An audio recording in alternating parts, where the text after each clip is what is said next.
Rail কলোনিতে তখন late 90s সময়। সকালে টিউশন পড়ে দুপাশে দুটো বেনি করে গরম গরম ভাত খেয়ে স্কুলে যাওয়া, আর টিফিনের বেল পড়লে দৌড়ে বাড়ি এসে ভাত খেয়ে আবার স্কুলের জন্য দৌড় মারতে হতো। এটাই ছিল তখনকার স্কুল জীবন। এখন আমি আর শ্রাবণী মাধ্যমিক পাশ করে নতুন স্কুল খুঁজছি।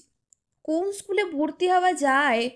ও হ্যাঁ, আমি নিজের পরিচয়টাই তো দিতে ভুলে গিয়েছি। আমি মধুরিমা। আমি আর শ্রাবণী হলাম একদম ছোট্টবেলার বন্ধু। এই মুহূর্তে আমি শ্রাবণীর ঘরে বসে স্কুল সিলেক্ট করছি। হঠাৎ ঘরে প্রবেশ করলেন কাকিমা। বলছি শোন, এই নে তোদের জন্য লুচি আর মাংস। তোর মাকে ফোন করে বলে দিয়েছি আজ দুপুরে খেয়ে যাবি। আর তোদের স্কুল বাছাই করা হলো? হ্যাঁ মা, শিলিগুড়ি গার্লসে ভর্তি হব ভাবছি। একটু দূর হবে, কিন্তু স্কুলটা বলে ভালো।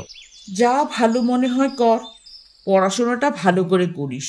আর ভর্তি হতে বেশি দেরি করিস না, দেরি হলে যদি লিস্টে নাম না আসে। কথাগুলো বলে কাকিমা ঘর থেকে বেরিয়ে গেলেন। শেষে আমরা ঠিক করলাম কাল স্কুলে যাবো ভর্তি হতে। সন্ধ্যা অবধি থেকে আমি বাড়ি ফিরে আসলাম।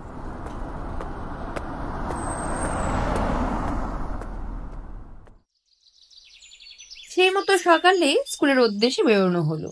ভর্তি হবার সমস্ত কাজ শেষ করে বাড়ি আসার পথে টিউশন টিচার নিয়ে কথা শুরু হলো। কোথায় পড়া হবে এইসব। ক্লাস 10 পর্যন্ত সায়েন্সের জন্য টিচার ছিল, কিন্তু এখন ক্লাস 11। বাড়ি থেকে সব সাবজেক্টের জন্য টিচার নিতে বলে দিয়েছে। সেই মতোই কথা হচ্ছিল। শ্রাবণী বলে উঠল, সব টিচার তো মোটামুটি খুঁজে পেয়েই গেছি, বাংলা, ইংলিশ, পলিটিক্যাল সায়েন্স। শুধু ওই হিস্ট্রি, জিওগ্রাফি টিচারটাই পাইনি। তো এখন কি করবি? শ্রাবণীর কথা শুনে প্রশ্ন করে উঠলাম আমি। একটু ভেবে শ্রাবণী আবার বলে উঠল, আমার এক দাদা একজন টিচারের কথা বলেছিল।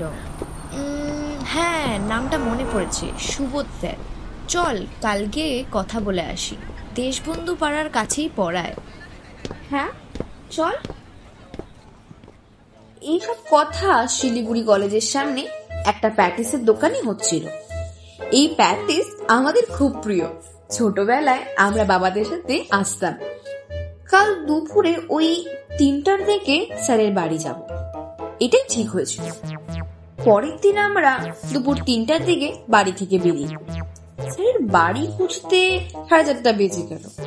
স্যারের বাড়ি গিয়ে কথা বলা, স্যার বললেন, দেখো, ক্লাস 12-এর এখন একটাই ব্যাচ আছে এখানে, ওই 9-10 জন স্টুডেন্টের জায়গা হয়ে যাবে। আমি আর শ্রাবণী প্রায় একসঙ্গেই বলে উঠলাম, হ্যাঁ হ্যাঁ স্যার, ভর্তি নিয়ে নিন।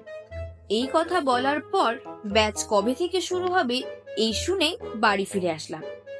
পড়া শুরুর দিন পরের মাসের প্রথম বুধবার থেকে হবে। স্যারের সাথে দেখা করে আসার 1 সপ্তাহ পর মেরিট লিস্ট বেরিয়ে যায়। ভাগ্যক্রমে আমাদের দুজনের নামই ছিল লিস্টে। যথারীতি আমরা স্কুলে ভর্তি হয়ে গেলাম। স্কুলে ভর্তি হওয়ার সাথে সাথেই ব্যাচের পড়াগুলো শুরু হলো। সেই দিন ছিল চতুর্থ দিন, সুবোধ স্যারের কাছে পড়তে যাবার। স্যারের বাড়ির দিকে যাচ্ছি, এমন সময় পেছন দিক থেকে এক্সকিউজ মি, একটা ছেলের গলা ভেসে এলো। হ্যাঁ তোমাদেরকে বলছি, তোমরা কি সুবোধ স্যারের ব্যাচটা চেনো? আমি আর শ্রাবণী পেছনে ঘুরে দেখি 3টে ছেলে, হাতে 3 জনেরই সাইকেল। শ্রাবণী বলে উঠল, হ্যাঁ, আমরা স্যারের কাছেই যাচ্ছি, চলো। তারপর আমরা 5 জন একসঙ্গে ব্যাচে আসলাম। ব্যাচে এসে যা বুঝলাম, ওই ছেলে 3 জন আমাদের সাথেই ব্যাচে পড়বে। ওরা শিলিগুড়ি বয়েজ স্কুলের ক্লাস 11-এ পড়ে। সেই দিনের মতো ব্যাচ শেষ হওয়ার পর স্যার শ্রাবণীকে উদ্দেশ্য করে বললেন, শোনো শ্রাবণী, ওরা 3 জন তো নতুন এখানে, তুমি একটু আগের নোটসগুলো ওদেরকে দিয়ে দিও তো। ব্যাচ থেকে বেরিয়ে শ্রাবণীর নাম ধরে ডাক আসলো। সেই ছেলেটার গলা। সে কাছে এসে বলল, হাই, আমি আরোহণ, আর ও আমার বন্ধু শুভ, আর ও বিমল। স্যার যে তোমাকে নোটসগুলো দিতে বললো, তুমি কি এখনই দেবে? আমার তো একটাই খাতা, তোমরা 3জন নেবে খাতাটা? আরে না না, আমি আগে লিখবো, আমার খাতা দেখে পরে ওরা নোট করে নেবে। ও আচ্ছা, এখন আমার কাছে শুধু হিস্ট্রি খাতাটাই আছে, জিওগ্রাফিটা। আচ্ছা, তুমি কাল স্কুল যাবে? হ্যাঁ যাব। তাহলে ঠিক আছে, কাল আমি তোমার স্কুলে পরে আসবো, এই খাতাটা দিয়ে জিওগ্রাফিটা নিয়ে নেব। আরোহণের প্রস্তাবটিতে একটু ভেবে শ্রাবণী রাজি হয়ে গেল। তারপর আমরা ব্যাস থেকে বেরিয়ে রাস্তায় উঠলাম। মেন রোড অব্দি গিয়ে গাড়ি ধরতে হবে বাড়ি যাওয়ার জন্য। মেন রোডে পৌঁছে ভাগ্যক্রমে একটা গাড়ি পেয়ে গেলাম। গাড়িতে উঠে বসার পর হঠাৎ শ্রাবণী বলে উঠল, আরোহণ ছেলেটা ভালো বল, মনে হয় পড়াশোনাতেও ভালো। কেন রে, তোর পছন্দ হয়েছে নাকি? এমন আরো কিছু কথা হতে হতে গাড়িটা বাড়ির কাছে পৌঁছে গেল। গাড়ি থেকে নেমে শ্রাবণীকে জ্বালাচ্ছিলাম বলে আমাকে একটা ধাক্কা দিয়ে বাড়ির দিকে পা বাড়ালো। আমিও বাড়ি ফিরে এলাম। পরের দিন যথারীতি স্কুলে গেলাম। আজ শ্রাবণীর মনটা পড়াতে নেই, তাই জন্য ক্লাস টিচারের কাছে বেশ বকুনি খেলো। আজ শ্রাবণীর মন স্কুল ছুটির অপেক্ষায় আছে। স্কুল ছুটির পরে আরোহণকে স্কুলের বাইরে দেখা গেল, সাথে শুভ আর বিমলও ছিল। আমাদের দেখে আরোহণ আমাদের দিকে এগিয়ে এলো।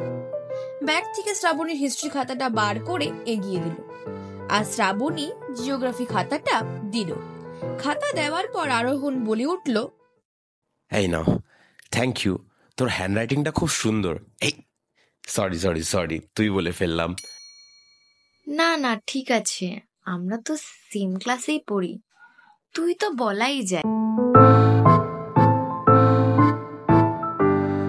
এরপর থেকে শুরু হলো আরুণ আর শ্রাবণীর গল্প। আগে আমি আর শ্রাবণী দুজন ছিলাম, এখন আমি, শ্রাবণী, আরোহণ, শুভ আর বিমল। আরোহণকে যে শ্রাবণীর ভালো লাগে সেটাও আমাকে না বললেও আমি বেশ বুঝতে পারি। আফটার অল আমি ওর ছোট্টবেলার বন্ধু, আমি বুঝবো না তো কে বুঝবে শুনি? ভালো লাগা যে শুধু একদিক থেকে ছিল তা না, আমি বেশ বুঝতাম আরোহণও শ্রাবণীকে বেশ পছন্দ করে।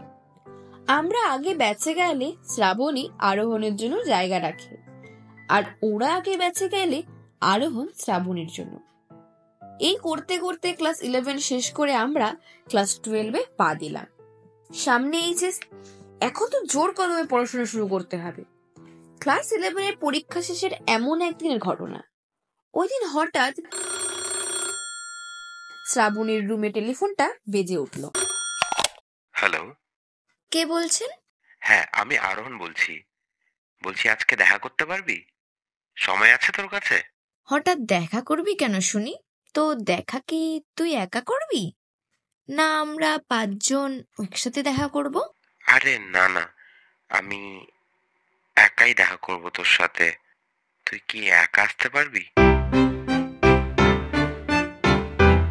আচ্ছা দেখা করবি তো বুঝলাম, কিন্তু কেন সেটা তো বল। তোকে ট্রিট দেব, তুই ক্লাস 11-এ এত আমাকে হেল্প করেছিস, যাবি? তা কোথায় নিয়ে যাবি শুনি? কোথায় নিয়ে যাব আবার? আমার একটা ফেভারিট দোকান আছে জানিস, কাকা ওখানে খুব ভালো প্যাটিস বানায়। যাব, কখন দেখা করবি বল, আর কোথায় আসবি? তুই তোর পাড়ার বাইরে আসবি, আমি তোর সাথে ওখানেই দেখা করব আজ 5টার সময়। ওকে।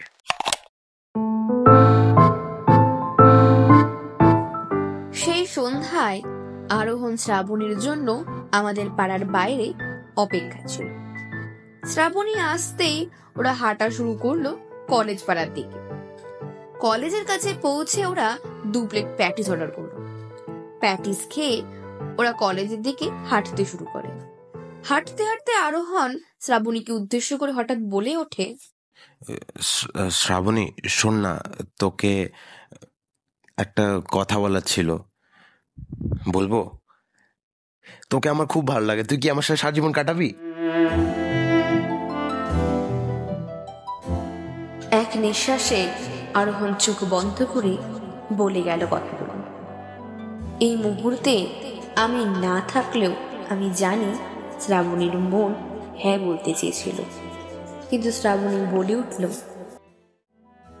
আরোহণ, ভালো লাগার কথাগুলো চোখ খুলে বলতে হয়, চোখ বন্ধ করে নয়। যেদিন সাহস করে চোখে চোখ রেখে কথাগুলো বলতে পারবি, সেদিন ভেবে দেখ। ওই দিনের পরে সব আগের মতোই ছিল। আমরা এইচএস এক্সাম দিই, রেজাল্ট সব ভালোই ছিল, কিন্তু আরোহণ আর শ্রাবণীর রেজাল্ট তো দারুণ। রেজাল্টের 1 মাসের মধ্যে আরোহণ দিল্লি চলে যায় আর শ্রাবণী চলে যায় কলকাতা। আমি, বিমল আর শুভ শিলই কলেজে ভর্তি হয়েছিলাম। এখন প্রায় 10 বছর পুরো হয়ে গিয়েছে। আমরা সকলেই প্রায় সেটেলড। আরোহণ দিল্লিতে আইটি সেক্টরে জব করছে আর শ্রাবণী মুম্বাইতে আছে, ব্যাংক ম্যানেজার এখন। ক্লাস 12-এর পরে ওরা অনেকবারই বাড়ি এসেছিল, কিন্তু কোনোদিনও ওদের ঠিক করে দেখা হয়নি। শ্রাবণীর সাথে কথা হলে বলতো ফোনে কথা হয়, রোজ না হলেও হয়। প্রায় 10 বছর পর আমরা 5 জন আবার একসাথে।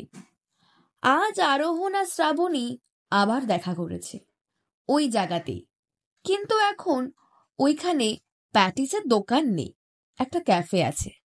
ক্যাফেটার নাম লাভ ক্যাফে। ক্যাফেতে 2 কফি খেয়ে কলেজের দিকে হাঁটা শুরু করে ওরা। হঠাৎ এই ক্যাফেতে নিয়ে আসলি কেন? তোর মনে আছে 10 বছর আগে আমি তোকে এখানে ট্রিট দেওয়ার বাহানায় নিয়ে এসেছিলাম প্যাটিস খাওয়াতে? আজও আমরা সে জায়গাতে আছি, কিন্তু এখানে এখন ক্যাফে হয়ে গেছে। ও আচ্ছা, তাই নাকি? আচ্ছা শ্রাবণী, শোন না, আমি তোকে ভালোবাসি, আমাকে বিয়ে করবি? শ্রাবণীর চোখের দিকে তাকিয়ে আরোহণ বলল কথাগুলো। শ্রাবণী শান্ত চোখে বলে উঠল, হ্যাঁ, করব তোকে বিয়ে, কিন্তু তুই এই কথাটা বলতে আমাকে 10 বছর অপেক্ষা করালি। হ্যাঁ,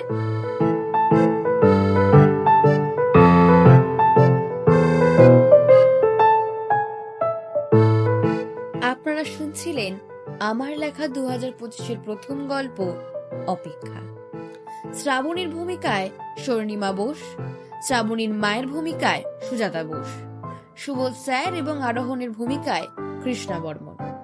অডিও এবং মিক্সিং এর দায়িত্বে ছিলেন রবি দে এবং মধুরিমায় ও গল্প পাঠের ভূমিকায় আমি স্বর্ণালী বোস। অপেক্ষায় থাকুন এমন আরো নতুন নতুন গল্প শোনার জন্য। নমস্কার।